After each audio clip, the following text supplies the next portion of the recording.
இறையேசுவில் பிரியமான சகோதர சகோதரிகளே, நமது ஆண்டவர் இயேசு கிறிஸ்துவுடைய திருப்பெயரால் உங்களுக்கும் உங்கள் குடும்பத்தில் இருக்கிற அனைவருக்கும் அன்பும் சமாதானமும் மகிழ்ச்சியும் உண்டாவதாக. அன்புமிக்கவர்களே, செப்டம்பர் மாதம் 13ஆம் தேதி தாயாம் திரு அவை புனித ஜான் கிறிசோஸ்டம் என்று சொல்லப்படுகிற திருச்சபையினுடைய முதுபெரும் தந்தை ஒருவருடைய நினைவு நாளைத்தான் கொண்டாடுகிறது. அன்புமிக்கவர்களே, தொடக்க கால திருச்சபையினுடைய மிக பிரபலமான ஒரு புனிதராகத்தான் இந்த புனித ஜான் கிறிசோஸ்டம் அவர்களை நம்ம கருதுகிறோம். அனைத்து திருச்சபைகளிலும் மக்களால் மிகவும் வணங்கப்படுகிறவர் தான் இந்த புனித ஜான் கிறிசோஸ்டம் என்று சொல்லப்படுகிற பொன்வாய் அருளப்பர். அன்புமிக்கவர்களே, இவர் பிறந்தது அந்தியோக்கியாவில் ஒரு பணக்கார ஒரு குடும்பத்தில். ஞானத்திலும் கல்வியிலும் சிறந்து விளங்கிய இவர் துறவரம் பூணுவதற்காக பாலை நிலத்திற்கு சென்று புனித பசிலியார் இடத்துல இறையியலை பயின்று கடும் தவம் புரிந்து வாழ்ந்தார். அதற்கு பிறகு இவருக்கு இயல்பிலேயே இருந்த இறை வார்த்தையை எடுத்துரைக்கிற அந்த ஒரு ஞானத்தை கண்டு வியந்து இவரை துறவரத்தில் அழைத்து பிறகு குருவாக திருநிலைப்படுத்துகிறார்கள். அன்புமிக்கவர்களே, புனித ஜான் கிறிசோஸ்டம் அப்படின்னு சொன்னாலே ஒருத்தல் முயற்சிகளுக்கு பெயர் போனவர். இறை வார்த்தையை இவர் ஆயிரம் மக்களுக்கு அறிவித்தார் என்றும், இவருடைய இறை வார்த்தையை கேட்பதற்காக ஆயிரக்கணக்கான மக்கள் ஒன்று கூடி காத்திருப்பார்கள் என்றும் இவருடைய வாழ்க்கை வரலாற்றில் நம்ம பார்க்கிறோம். இவருக்கு இறைவன் கொடுத்த அந்த நாவன்மையை பாராட்டித்தான் இவருக்கு புனித பொன்வாய் அருளப்பர் என்கிற பெருமையும் இருக்கிறது என்பதை நம்மால் உணர்ந்து கொள்ள முடியும்.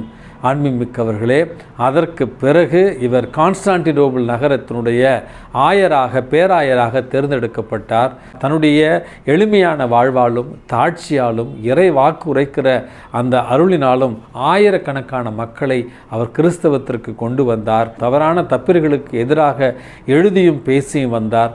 அவர் வாழ்ந்த அந்த ஒரு காலகட்டத்தில் அவருடைய மறைமாவட்ட குருக்கள் ஒழுக்கத்திலும் விசுவாசத்திலும் திடனுள்ளவர்களாக இருக்க வேண்டும், சிறந்தவர்களாக இருக்க வேண்டும் என்று பல்வேறு ஒழுங்கு நடவடிக்கைகள் மூலமாக குருக்களை புண்ணியத்தில் வளர்த்தெடுத்தார் என்றும் இவருடைய வாழ்க்கையில் நம்ம பார்க்கிறோம். அன்புமிக்கவர்களே, இவருடைய இறை வாக்கு உரைக்கிற தன்மையின் காரணமாக பலருடைய எதிர்ப்புக்கும் இவர் உள்ளானார் என்றும், கடைசியில் இவர் நாடு கடத்தப்பட்ட பிறகு அந்த நாடு கடத்தப்பட்ட பயணத்தின் போது ஏற்பட்ட களைப்பினால் இவர் மறைசாட்சியாக கொலை செய்யப்படாவிட்டாலும் மறைசாட்சிக்குரிய அனைத்து துன்பங்களையும் அனுபவித்து தன்னுடைய வாழ்வை இறைவனுக்கு உகந்த ஒரு பலியாக ஒப்பு கொடுத்து மரித்தார் என்று புனித பொன்வாய் அருளப்பருடைய வாழ்க்கையில் நம்ம வாசிக்கிறோம். அன்புமிக்கவர்களே, நம்மில் பலருக்கு இறைவன் இந்த வார்த்தைகளை எடுத்துரைக்கிற ஆசீர்வாதத்தை கொடுத்திருக்கிறார். இந்த ஒரு ஆசீர்வாதத்தை, இந்த ஒரு திறமையை இறைவனுடைய அதிமிக மகிமைக்காக பயன்படுத்துகிறோமா அல்லது நம்முடைய சுயநலத்திற்காக பயன்படுத்துகிறோமா என்கிற அடிப்படையான ஒரு கேள்வியோடு புனித பொன்வாய் அருளப்பர் இறப்பதற்கு முன்பாக எல்லா புகழும் இறைவனுக்கே அப்படி என்கிற வார்த்தைகளோடு தன்னுடைய ஆத்மாவை இறைவனிடத்தில் ஒப்படைத்தார் என்றும் இவருடைய வாழ்க்கையில் நம்ம பார்க்கிறோம். இந்த புனித பொன்வாய் அருளப்பருடைய பரிந்துரையால் நாமும் இறை வாக்கு உரைக்கிற பணியில் சிறந்து விளங்க இவருடைய பரிந்துரையை இன்றைக்கு மன்றாடி ஜெபிப்போம். அன்புமிக்கவர்களே, இன்றைக்கு நற்செய்தி வாசகத்தில் நமது ஆண்டவர் இயேசு கிறிஸ்து மூத்தான 3 கருத்துக்களை நமக்கு அழகாக சொல்லித் தருகிறார். அதாவது, பார்வையற்ற மற்றவருக்கு வழிகாட்ட முடியாது. இரண்டாவது, எந்த ஒரு சீடனும் தன்னுடைய குருவை விட தேர்ந்து தெளிந்தவன் அல்ல, குருவை விட பெரியவர் அல்ல. மூன்றாவது, நாம் பிறர் குற்றங்களை சுட்டி காண்பிப்பதற்கு முன்பாக நாம் அந்த தவற்றை செய்கிறோமா என்கிற சுய பரிசோதனை செய்து வாழவும், நம்முடைய பொறுப்பில் ஒப்படைக்கப்பட்ட குழந்தைகளுக்கும் இளைஞர்களுக்கும் இளம் பெண்களுக்கும் நல்ல முன்மாதிரியாக இருக்க வேண்டும் என்கிற அழகான 3 கருத்துக்களை தான் நமது ஆண்டவர் இயேசு கிறிஸ்து இன்றைக்கு நமக்கு தருகிறார். அன்புமிக்கவர்களே, ஒரு வீட்டில் ஒரு 4 குழந்தைகள் உட்கார்ந்து அவர்களுடைய டைனிங் டேபிளில் உட்கார்ந்து எதையோ தீவிரமாக அவர்கள் பேசி கொண்டு இருக்கிறார்கள்.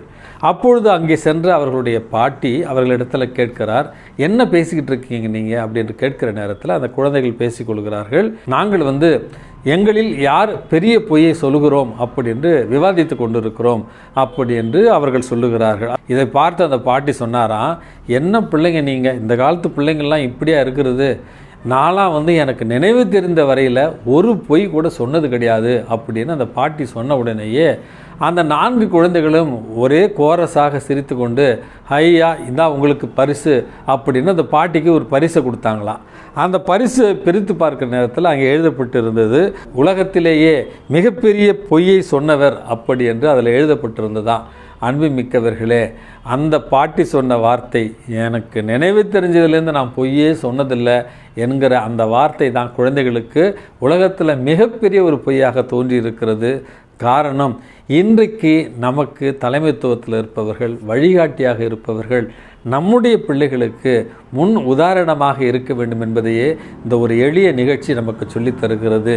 மற்றவரை குறை கூறுவதற்கு முன்பாக நம்மை நாமே ஒரு சுய பரிசோதனை செய்து, இந்த குற்றத்தை நான் செய்திருக்கிறேனா, இந்த தவற்றை நான் செய்கிறேனா, அல்லது இந்த அறிவுரையை சொல்லுவதற்கு எனக்கு தகுதி இருக்கிறதா அப்படின்று ஒவ்வொரு முறையும் சுய பரிசோதனை செய்து நம்மையே மாற்றி வெறும் வார்த்தைகளாக அல்ல வாழ்வில் நம் உதாரணம் காட்டுகிற பொழுது நிச்சயமாக நம்மிடையே வளர்கிற இளைஞர்களும் இளம் பெண்களும் இன்றைக்கு வெறும் வார்த்தைகளை அல்ல, வெறும் மறைவுரைகளை அல்ல, வாழ்வைத்தான் இன்றைக்கு சாட்சியமாக பார்க்க விரும்புகிறார்கள்.